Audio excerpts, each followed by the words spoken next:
From unknown parts of metropolitan New York City, I am the hip and Sicily. Yes. Hello. Everybody out there in H&L Nation. That's right. We are back. 3 years, a little over 3 years since we first introduced H&L. You were wondering, where the hell did you guys go? It has been way too long. Well, we are back, and we're just going to do maybe a Mike Francesa. I'm back. I was retired for 3 months. I'm just going to get right into it. So the Yankees, they won yesterday. Team's really good. But no, we're just going to do some reintroduction. We're back. 3 years ago we started. It's been almost a year since we left you off, and we have so much to recap. That March 28th, 2018 New York Islanders game against the Detroit Red Wings. Oh my God, we have a breakdown for you. We have so much to dissect in that game. We might even get to a Yankee Athletic game from June 22nd. Oh my God, we just have so much to do. So you better grab your calendars, and you're going to be here a hell of a while. Isn't that right, Mr. Hip? What do you say? I'm already cringing at the opening monologue here. Now I realize why we took so much time off, and clearly you put a lot of thought into what you would say after almost a year hiatus. Bravo. That was all completely unscripted, just in case you were wondering. Yeah, right. Well, I didn't do a weather report, though. I know usually I will begin, and the weather outside is chilly, a brisk 34 degrees. The wind's coming from the southeast, so none of that. I reserve that. But, oh, my God, we have so much to get to. Like I said, so much to recap. So what we're going to do is we're going to do a little bink of things that we have not been able to express our opinions on. We will maybe get in a couple words, a couple sentences, maybe a couple paragraphs until the Hip cuts me off, and then we will move on and get to current events. But I just wanted to say congratulations to those Clemson Tigers for winning the national championship. We're not going to get into that. Who cares? A terrible game against Alabama, WGAS, but they got to go to the White House and were served Big Macs, Whoppers, and Dave's double cheeseburgers on a literal silver platter from our president. I think it went something like this. Mr. President, the 600 hamburgers are here. Oh, good. My dinner's here. Fantastic. Actually, sir, no, we're going to be sharing this with the Clemson Tigers. They won the college football championship. Okay, fine, I'll share, but nobody's going to get into my Willy Wonka chocolate room. I think Eric might have fell into the chocolate river, so keep him out of there. I thought of that on my own. Okay. I see you have a note here to get excited that Jed Lowry is now in New York. And listen, I know you headline like an hour ago. I said whatever. But you know what? Here's a quick thing. Look, I don't want to get too much into baseball yet, but on a 40-40 list, Jed Lowry was on it. Jed Lowry was on a 40-40 list last year. What 40-40 are you talking about? Exactly. 40 minimum 250 plate appearances, a hard hit rate exceeding 40%, and a fly ball rate exceeding 40%. There were only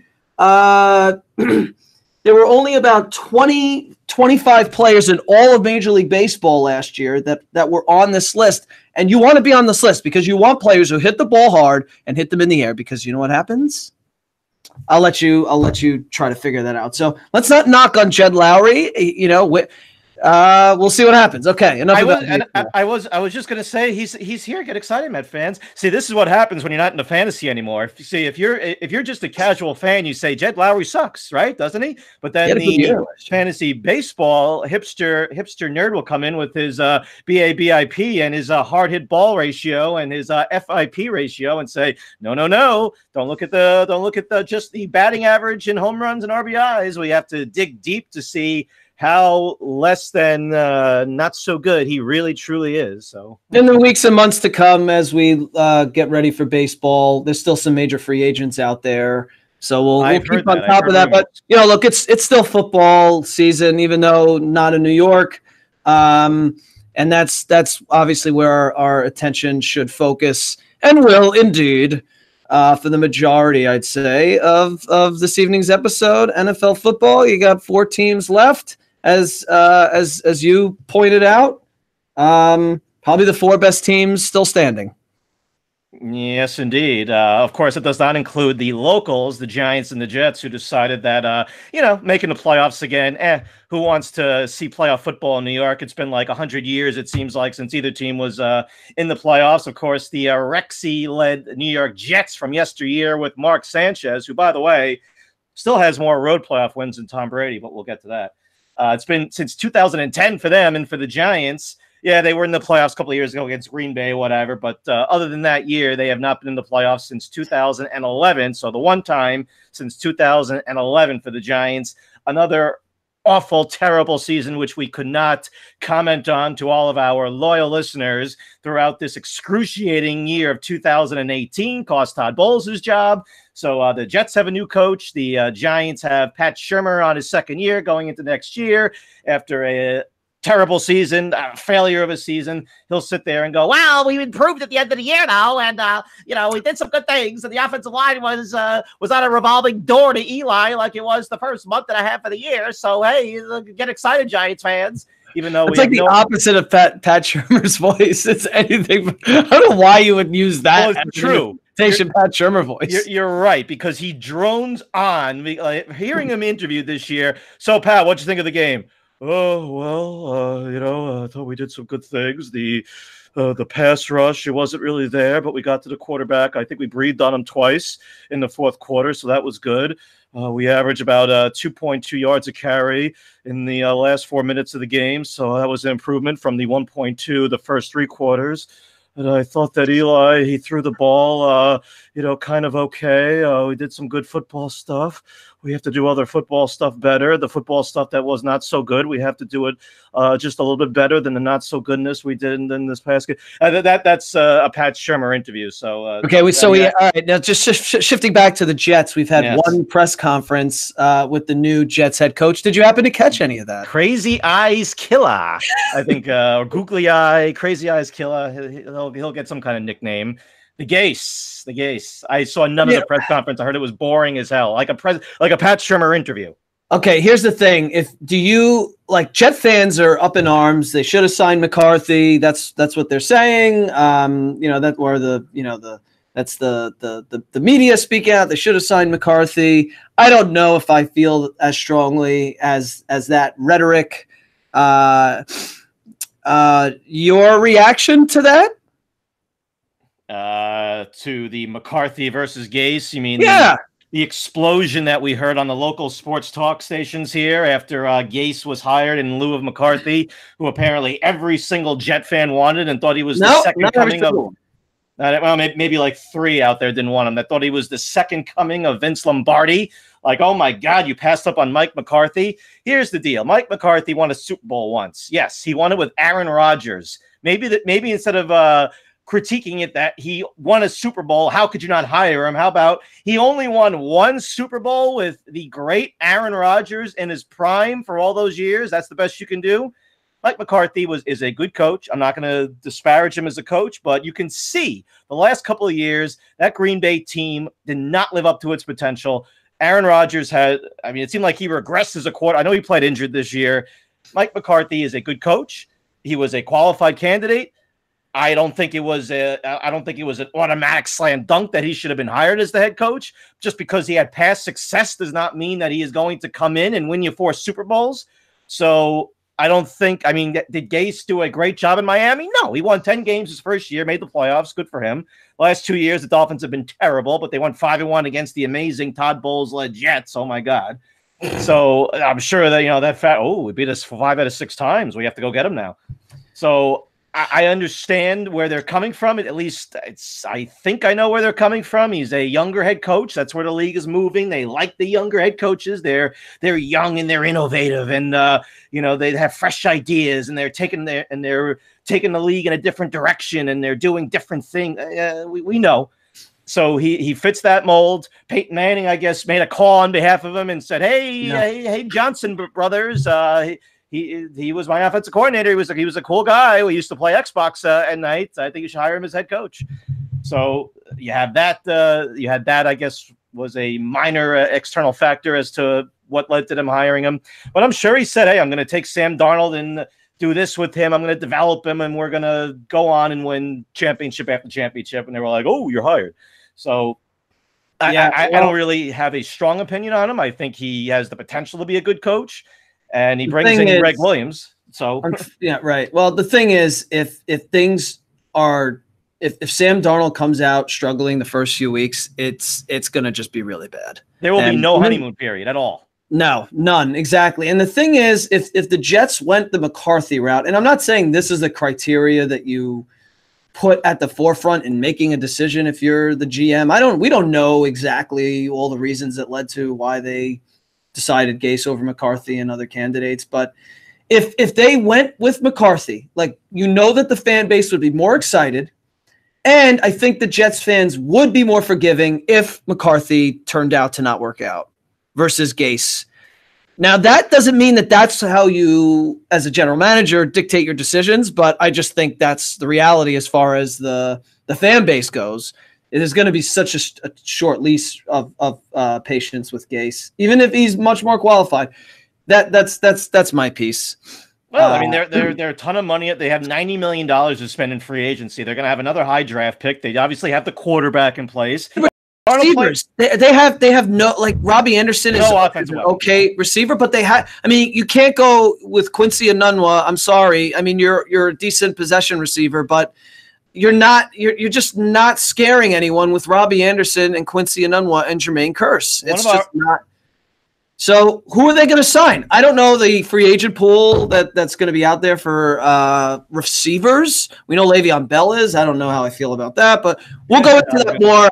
I think it's let's transition into we can talk more about this in the coming weeks. I'm cutting the thread, but let's go right to the playoffs, the NFL playoffs. So each of the home teams. I should say all four of the home teams last weekend took care of business, and let's go to the NFC first. So we have the Rams and the Saints. Do you want to say anything about with their games from last weekend first, as you lead into your thoughts on this game on Sunday? Yeah, I mean, well, do you want to do like a pick style? Do you want to do like both? We'll give our picks based off the spread. Do you want to do that? And, let's conclude with that. Let's talk about the. All right, so we'll do a little breakdown and then we'll get to the pick. All right. Yeah. Honestly, the divisional games were terrible. I mean, even the Saint Eagle game was. I mean, it was close, and the Eagles were driving, yes, but it was also kind of a game for me. I mean, you had the two games on Saturday. We were a little, we had a couple BHBs, bitter hipster beers, for those that forgot the term. We'll reintroduce you at the very end of the show. But we had a few BHBs during the Cowboy Ram game, which was, I mean, the Cowboys, they made their little comeback at the end there, but it was a game that was dominated by the Rams on both sides of the ball at the line of scrimmage. I mean, they absolutely just steamrolled the Cowboys with their running game. I mean, CJ Anderson, who looks like he's Mike Tolbert Redux, at 200 and looks like he's 250 pounds and like 5'7". I mean, he was running wild in that Cowboys secondary, as was Gurley.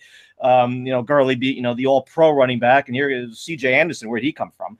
But I mean, it was not a very competitive game. There were a couple calls that you can look to in that game, whatever. And the earlier game that day, the Colts and the Chiefs, thought it was going to be a huge shootout with the two great quarterbacks, and they combined for like 80-something touchdown passes for the year, or close to 90 touchdown passes, whatever it was combined.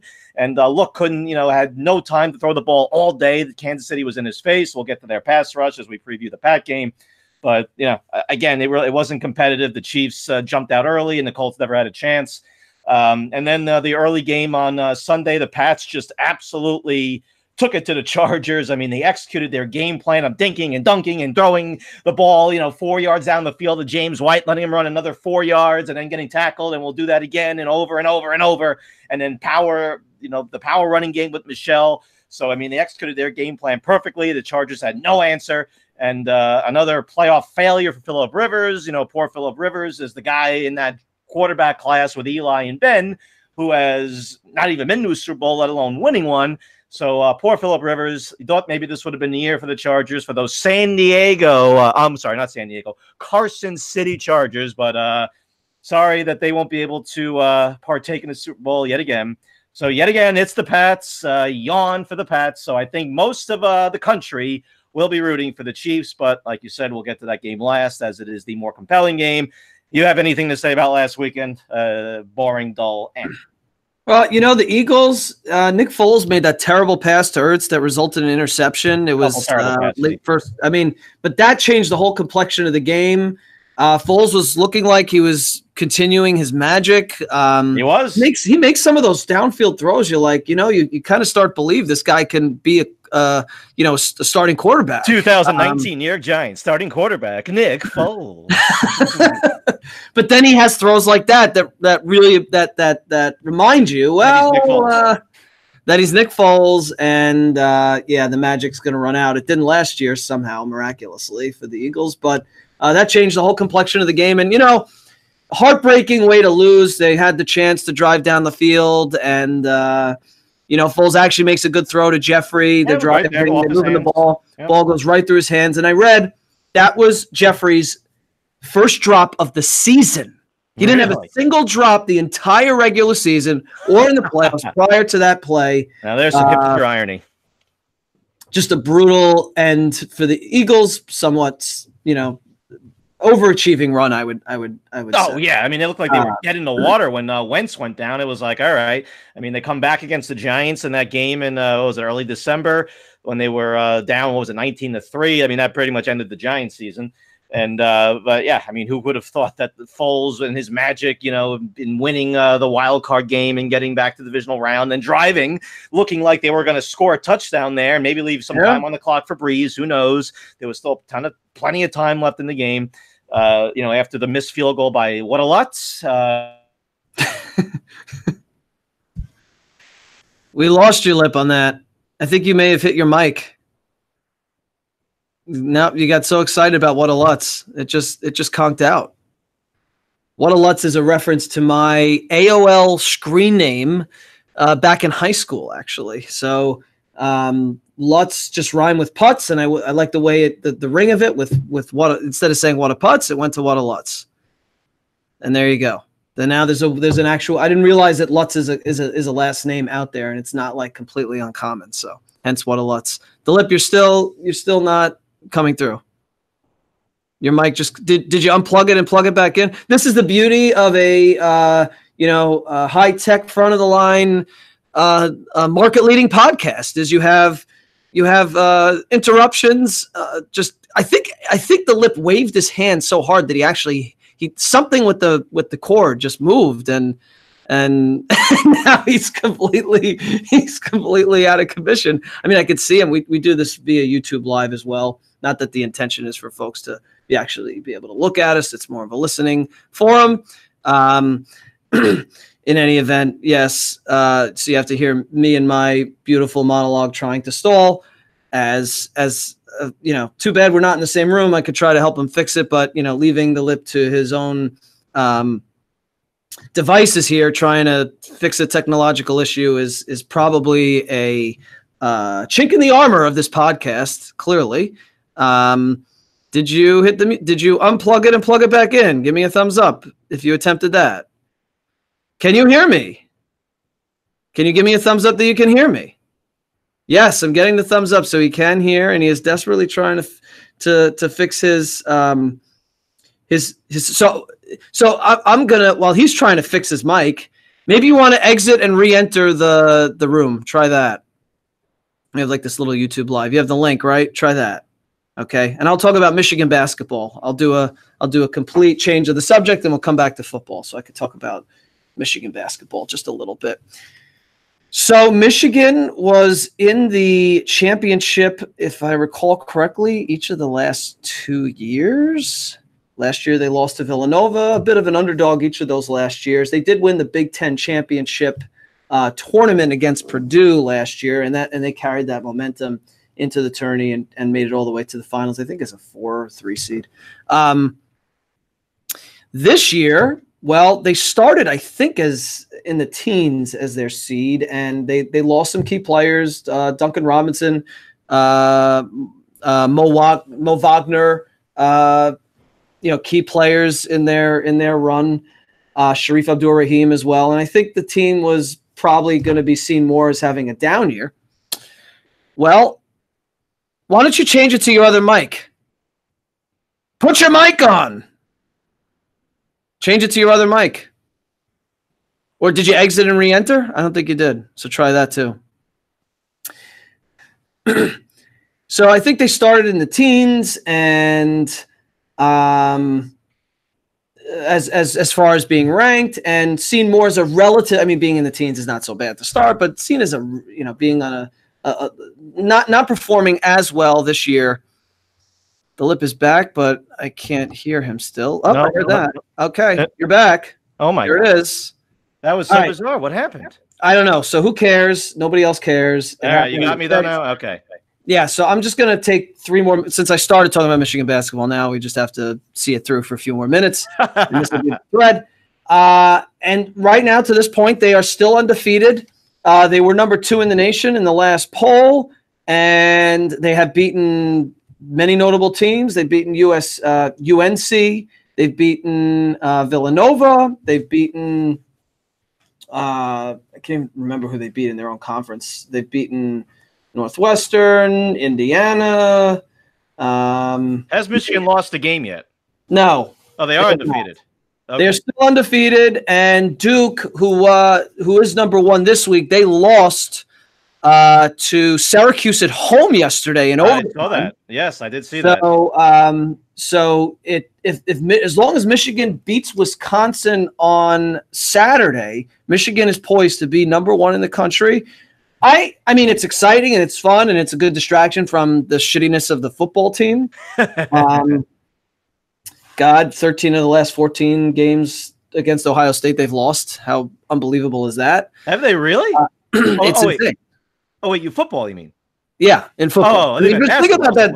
The last 14 years, you've only won one time against Ohio State. I'm just saying that the basketball success is a the distraction from a bit of a distraction from the woes of the football team. Oh, okay, I see. Because the basketball team's been doing much better than the football team overall the last few years. John Beilein's a great coach, maybe a top 5 coach in the country. Yeah, apparently he's better than the Jim. John's better than Jim. He's great, and he's so the thing about the team is they got this Canadian power forward. I'm going to butcher his name, Brzezikis or something. But he's great. He's like a point forward, and he can take the ball, rim to rim. He can, so he can serve as almost like a point forward. He's got length. He's got speed. He's legit. And I'll call him Brazier. Done. Brazier? Okay. They play really good defense, and they have a lot of chemistry on offense. The thing about the team is I don't recall seeing a single player get into foul trouble or their depth be tested much. They have a couple of bench players, but none of them have really been asked to step up. So, I mean, if there's something that you want to question about them, I think that's it. But hey, look, it's exciting. I don't like being in the position of potentially being the number 1 team. There's a lot more pressure on you, and and in a way, I want them to lose a game or two. The Big Ten has fairly highly ranked teams.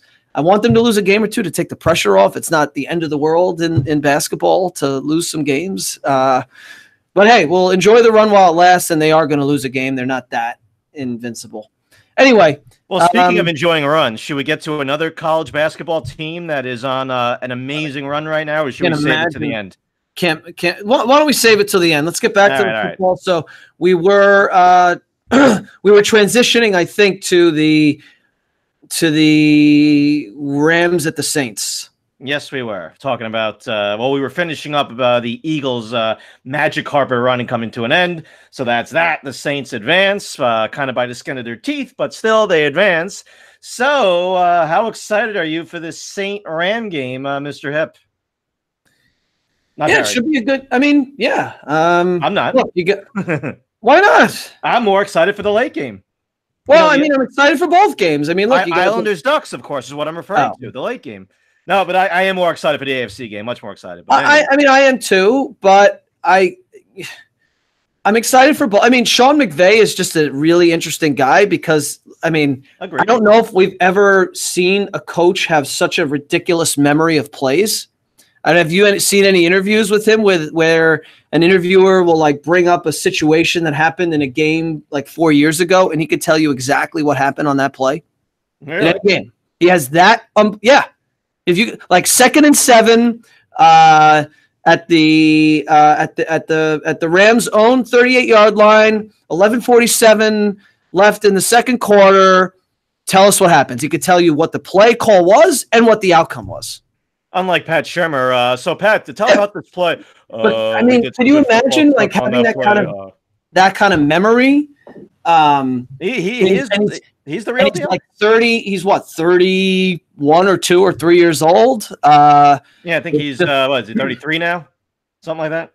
Yeah. So I mean, look, it's pretty remarkable. It's like this. Is this going to bring a new wave of coaches, of guys who are under his tutelage? We already know that the Packers hired a guy that was under McVay.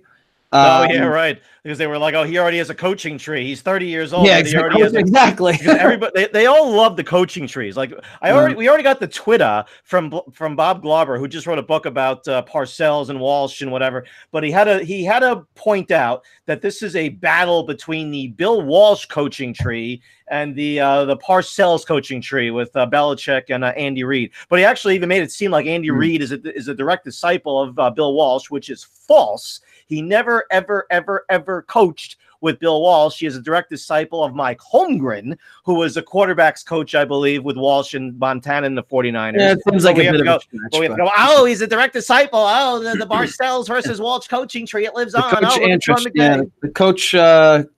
interest. And they love that. They love the coaching tree. They love it. Can't get enough of it. All right. Well, I mean, look, the Saints, their offense is. I mean, we haven't seen Alvin Kamara be the player he was the first month of the year. I mean, he was, when Mark Ingram wasn't there, he was just unbelievable, and a lot of flashes. But we haven't really seen him. You can remove like that. And I'm sorry to interrupt you, but you can actually remove Kamara's name and put any Saint offensive player in that fill in the blank, and you can make the same exact statement. Except maybe Michael Thomas, maybe not. I don't know. Michael Thomas was averaging like 20 catches a game the first few weeks, and then I can say because I have him on fantasy team, of course. Okay, but he had multiple weeks where he was very underwhelming, and some weeks they're going to put up points, and he's just not getting his share. But we'll get to the Saints offense and how pedestrian it's been. I think we are on it now. Why? What do you mean get to it? Like what's in the way? well, you were saying about Alvin Kamara, and but. Well, yeah, I mean, that's part of the Saints offense. What do you mean? Well, I'm saying how pedestrian they've been since the beginning of the season, when it looked like they were going to score 40 points with their eyes closed every week. Yeah. And how they tailed off significantly at the end of the season. So I didn't mean, again, I interrupted you, so I didn't mean to cut you. No, not at all. No interruption.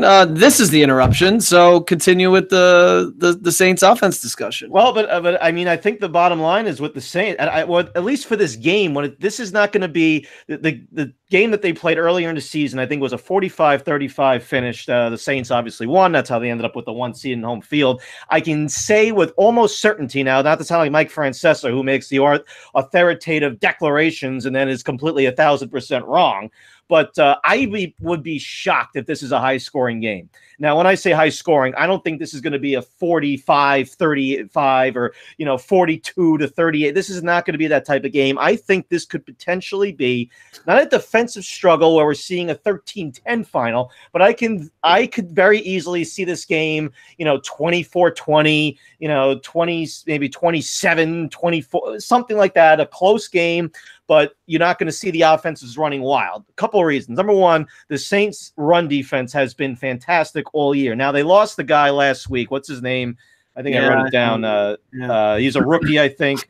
But he's a defensive lineman. But he lost for the year. So big part of their defensive line. But they still have some guys on the defensive line. They've been a tremendous run defense. They haven't given up 100-yard rushers since last year, I believe. Now, I think that the Rams, considering how poor their quarterback has played over the last 6 weeks, I think I think actually since that Ram Chiefs shootout, which was like 122-118, whatever the final score was in that game, I think he has thrown like 6 touchdowns and like 6 interceptions or something like that. And I think 4 of those touchdowns came against the Niners in a meaningless game, so who cares? Goff has played terribly. Obviously, McVay went away from Goff having to make plays last week, tried to establish a tone with the running game, and obviously did so with the offensive line, dominated the Cowboy defensive front, and again, running for 200-plus yards as a team, and Gurley and Anderson both running for over 100 yards. I think you're going to see something similar in this game. Now, again, as I said, the Saints have been good against the run, but I don't think that McVay is going to want Goff to try and make plays early with his arm.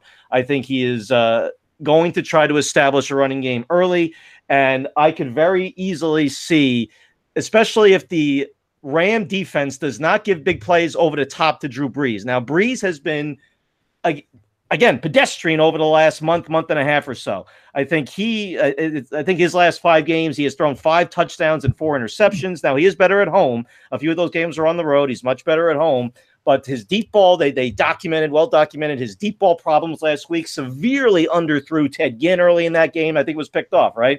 The Eagles picked off a pass that he tried to hit Ted Ginn. He was wide open, severely underthrew him. Now, the Rams have been giving up big plays left and right all year. Their secondary, other than Talib, has been terrible. So if they don't give up the big play, I don't see the Saints putting up a ton of points in this game. And how is the over-under for this game more than the Patriots-Chiefs? The weather. It's got to be the weather. I mean, they think what else could it be? They think it's on the carpet, so they're going to put up a ton of points in the game. I mean, it's only a 1 or 2 point difference depending where you check, but I mean, still, I wouldn't have predicted that. I hear you. I would have predicted it anyway. And like I said, I really don't think this is going to be a shootout. I really don't. I mean, the Rams obviously have players in defense that can, destroy a game. Aaron Donald, we know how good he is. What do you have, like 20 sacks this year? I mean, he was defensive player of the year. I think he's already been named or candidate or whatever, but we know how good he is. They have Sue also. I mean, they have other guys in the secondary. Peters was once a good corner. I mean, we'll see if he can reestablish himself. Talib is legit. But the rest of that secondary has struggled. And if they're going to give up plays over the top to the Saints, and that could be your game, and it might be a runaway early if the Rams can't keep up, because then you're going to be relying on Jared Goff, who actually, without Cooper Kupp, believe it or not, has struggled ever since Kupp went down. I mean, for those Roto World geeks, after Kupp went down, Josh Reynolds, go get him. He'll pick up right where Kupp left off. Well, that didn't happen. And he has just. Well, Robert Woods hasn't been the same player either, I feel like. No, and I mean, none of them have. I mean, they didn't really have to do much. It could be tied to Goff. I mean, they overall, right? But I mean, you just watch Goff. He has missed guys. He has just not looked like he is comfortable. It looks like he just is not the same quarterback that we saw in the first few months of the season. Again, since that shootout with the Chiefs, he has not played well at all. And I could very easily see this being a lower scoring game. And again, this could very easily be a last team with the ball, come down to the last couple minutes of the game. So 56.5 over under. You are taking the. I think I know. 56.5. I mean, that's like right there. I mean, 56 is right there. Thanks. No, actually, I did say, you know what? I'll take the under. I'll take the under. I actually would have thought it would have been a little bit lower, but I think the Rams are gonna right the ship a bit here offensively.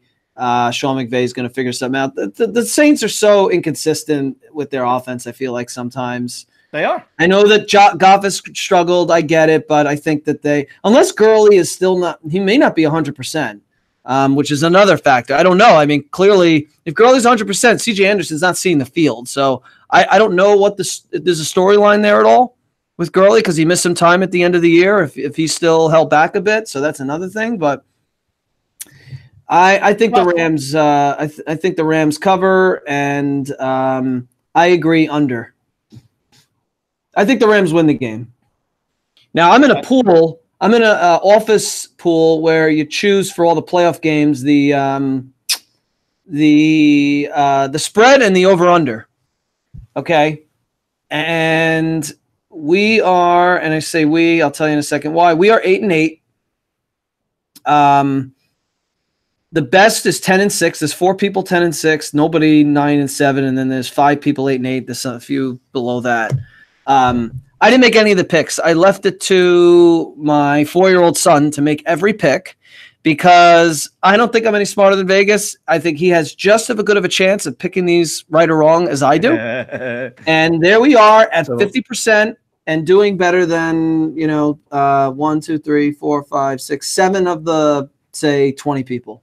Now, how do you present to Little Hip how to make the pick? Do you just say you give him a name? I don't give the actual spreads or over-unders. I just say, in this case, Rams or Saints, and he'll just say the team. Do you give him your pregame analysis and then let him make his decision based off of that? Do you give Zero analysis? Do you give him the Pro Football Focus rankings for the team's rush defense and their pass in pressure situations late in game where the score is within 7 points? You give him those numbers so we can crunch those. You lost me too, so I didn't repeat what the hell you just said. All right. Well, anyway, let's move on. All right. So, the spread is 3.5. Saints favored by 3.5. So you said Rams. You're picking them flat out to win. Correct. Not the cover, to win. Well, both, I guess. Right. All right. Well, I will go the opposite route, and I'm not going to take a backdoor cover because I can see this being a field goal game. So it could be easy for me to say, well, I'll take the Rams to cover the spread, but I'll still take the Saints to win. I won't do that. I will take the Saints to win. I'll say 24-17 final. How's that? Saints 24, the Rams 17. I know I'm really saying that the Ram offense is going to underwhelm in this game. And look, the Saint defense, it's still the Saint defense. They have played much better this year. As I said, their rush defense has been terrific. Their secondary could be a little spotty, but hey, they locked down the Eagles last week, and the Eagles were up 14-0 before you blinked, and then the rest of the game, they got nothing. So, I mean, the Saint defense has made plays. Their secondary has been better this year, at least from the beginning of the season when they were getting torched by Ryan Fitzpatrick. So, But who wasn't at the beginning? Fitzmagic. That's exactly Fitzmagic. So I just don't see a change. I mean, Sean McVay, he might come up with a few wrinkles. He might come up with a few trick plays. Maybe there's a special teams play in there. Maybe a turnover. Maybe the Rams make a play on defense. Maybe Donald gets Breeze, but at the 12-yard line or something, and sets him up. So all those different variables are very much in play. But I'll say that the Saints prevail, and we will see Drew and Sean from the Bill Parcells tree. Actually, it's the Jim Fossil tree. Sean Payton is a Jim Fossil disciple, not Bill Parcells. Screw him. So we will see Drew and Sean make their second appearance in the big game, and we'll see if 102-year-old Drew Brees against 122-year-old Tom Brady. Maybe we'll get that and have them all drool over the matchup. All right, moving on. I'd rather more see a Rams Chiefs. Speaking of the Chiefs, it seemed like it was really cold and there was some snow that was on the field they had to cover, and there was some talk about the weather. Well, it didn't seem like it hampered the Chiefs too much offensively in that game, unlike Andrew Luck and company. As you already talked about. But I mean, look, who's more fun quarterback to watch right now than Patrick Mahomes? I mean, just making sometimes throws that Aaron Rodgers couldn't even make in his prime. Josh McCown, of course. Yeah, well, yes, of course. I mean, look, we all like to. Who doesn't want to watch that offensive team do their magic? And we'll see if they can outscore the Pats. They lost to the Pats, right? What was the 40? Yeah, 43-40, yeah. 45-35 for Saints and Rams, and 43-40 for the Chiefs. I mean, that was a great game. And so are we going to see something like that again? Maybe. I don't think the Pats have like the stingiest defense in the world. And, the Pats going to be more run focused on the Chiefs. I don't know. I don't know. I think it's next. I think the Pats need Mahomes to somehow screw up somewhat. There has to be a couple costly turnovers. I don't see how they're otherwise going to stop them. Who has stopped them all year? I guess that's your pick then. No, I mean, look, it's who has stopped them. Like the Pats have had some some really good games. Look, they looked amazing offensively, but this is a different animal. You're in Kansas City. I mean, they haven't been as good on the road. This is not rocket science. So, but look, either team is more than capable of winning the game. The Chiefs have too many offensive weapons, even without Kareem Hunt, that apparent son of a bitch. Damian Williams, haven't skipped the beat. But here comes Damian Williams. Eric Berry expected to play? He practiced today. Okay, that could be I don't know if they would let him play a full set of snaps, but he'll be on the field. I think they're pretty much saying he'll be playing. Whether the defense was a lot better than it has been. I think it looked better at least against the Colts. So do they continue that and slow down the Pats somewhat? That's what I got. All right. Well, I see the name Mahomes before the 2017 NFL draft. The thing that I immediately thought of Mahomes was a relief pitcher that would serve up flat 92 mile an hour fastballs that would get hit couple hundred miles by opposing hitters. That's what I thought of when I heard the name Pat Mahomes. And when he was drafted, when the Chiefs moved up from whatever they were 20 or some late 20s to draft Pat Mahomes at 10 from Texas Tech, I believe, right? I, like most of the casual football or college football casual fans, went, who? What? Texas Tech? Well, yeah, I think I know that guy, right? Isn't he like a college quarterback? I mean, isn't he have a big arm? But he'll probably end up being one of those I don't want to say Jamarcus Russell types, but one of those. He'll flame out. He'll just he won't be he won't be accurate, or he just won't adapt well to the NFL game. He won't adapt well to the NFL doing a pro style offense. Yada yada. Well, here's Patrick Mahomes only a couple of years later, and he is on top of the NFL world right now as the almost definite MVP, threw 50 touchdown passes and was an absolute machine of an offense with Tyreek Hill and Travis Kelce, and until you said, the son of a bitch that is not on the team anymore at running back. But it is unbelievable what that guy is able to do. It is unbelievable watching him just almost redefine the position and almost innovatively change the position week to week in how you can make plays with your arm, how you can make plays with your legs, how you can do different things when the play breaks down. Plays with your arms. No, well, arm. I'm sorry. No. You said arm. You should have said arm. He says more than one left-handed pass. Yes. Behind him, that he completed. Pretty soon you'll be seeing him go behind the back. So I mean, it is absolutely astounding watching him play the position. He is a fantastic player. I mean, I can't understate how good he is. Uh-oh.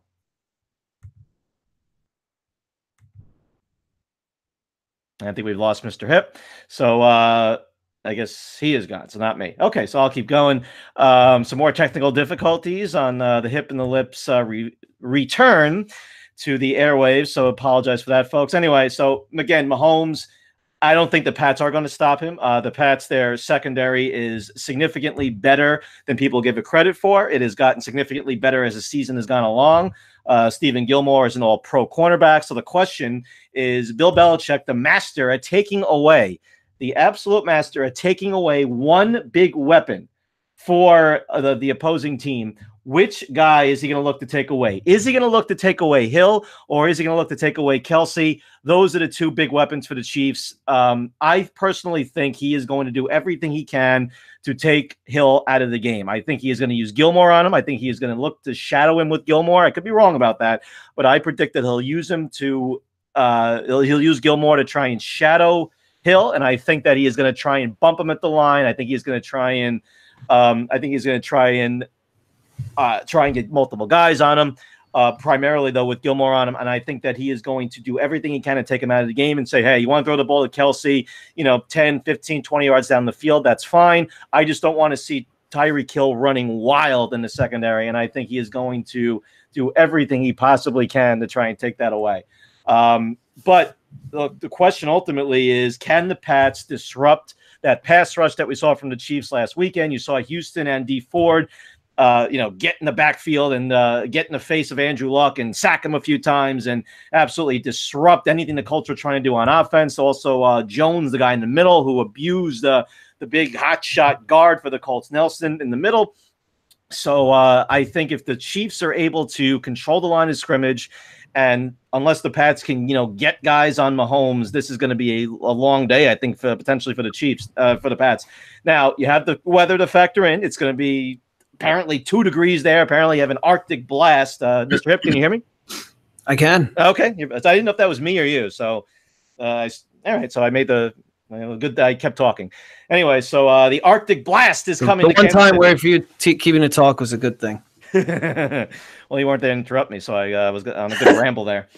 So the Arctic blast is coming to Kansas City, folks. Watch out. And will it disrupt the game this weekend? Like you said, the over-under is less in that game than it is for the Saints and the Rams, and that's why here comes old man winter with 2-degree frigid temperatures. Although there's not supposed to be much wind.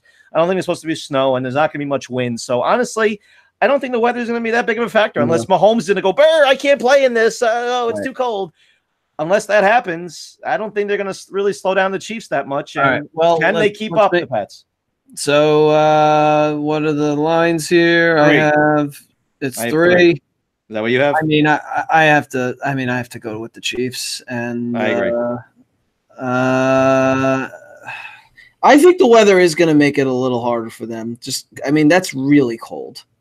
So I will say it's still only 55.5. Well, the question is it going to affect the field? Now, the field's supposed to be heated, from what I understand. So that's the question. Really? It's not the temperature outside. Is it going to affect the field? If it affects the field, then yes. Potentially that could have an effect and maybe slow the Chiefs down, and then that would obviously be advantage Pats. If it doesn't have an effect on the game, if the field is fine, I don't think it's really going to be a big factor. I know it's going to be like cool on TV. Oh, look at them and look at their breath, and there's everybody's bundled up, and look at Andy Reid's nose, like Tom Coughlin's nose from yesteryear when he looked like Rudolph in that game when it was like -4 or whatever against the Packers in the championship game.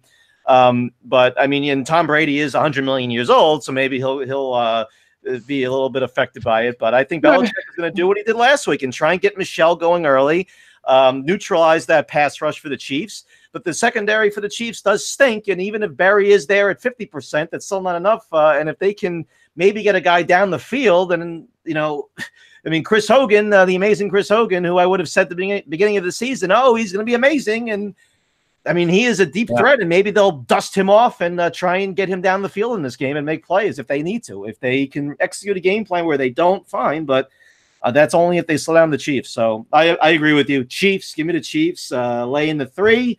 I think we will see, at least my prediction is a Chief Saint Super Bowl, and Andy Reid